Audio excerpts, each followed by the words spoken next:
ఆ వాటర్ పోసేయండి. చక్కగా water 2 glass పైన పోయింది. ఓకే, పీతలు ఎంతవరకు ఉన్నాయో అంతవరకు పోయింది. కొద్దిగా వాటర్ ఎక్కువైపోయింది, ఉడకాలి కాబట్టి మెత్తగా ఉండాలి. జ్యూస్ కూడా చప్పమని లాగాలి.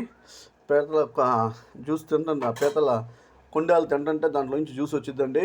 మనం కరెక్ట్గా వండుకుంటే చాలా టేస్టీగా ఉంటుంది, లేకపోతే తినలేమండి పీతలు. చక్కగా కొండేళ్ళు జ్యూస్ పట్టేటట్టు కొద్దిగా సూప్ వేసుకోండి, కొద్దిగా వాటర్ ఎక్కువ వేసుకోండి. అది సౌండ్ వస్తుంది చూడండి. చక్కగా తిప్పుకోండి. చక్కగా పీతలు, తాజా పీతల కర్రీ అండి. ఓకే చూడండి. కొంతమంది ఎప్పుడు కొత్తిమీర ఎండింగ్ వేస్తారు. ఎప్పుడు వేస్తానో ప్రాబ్లమా మీకు? నేను రూల్స్ బ్రేక్ చేస్తానండి.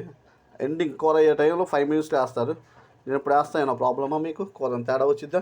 అవి ఏమి ఉండవండి. చాలామందికి ఏం తెలియక old people old style follow అవుతారు. మనం ఎన్ని అప్డేట్ అవుతున్నాం కదా మనం. ఇప్పుడు వేసిన కొత్తిమీర ఏం అవ్వదు, మగ్గిపోద్ది.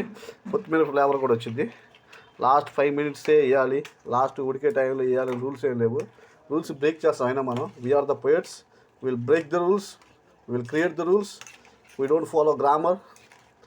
ఓకే, అందరూ లైక్, షేర్, సబ్స్క్రైబ్ చేయడం మర్చిపోండి. తాజా పీతల curry. Have a nice day.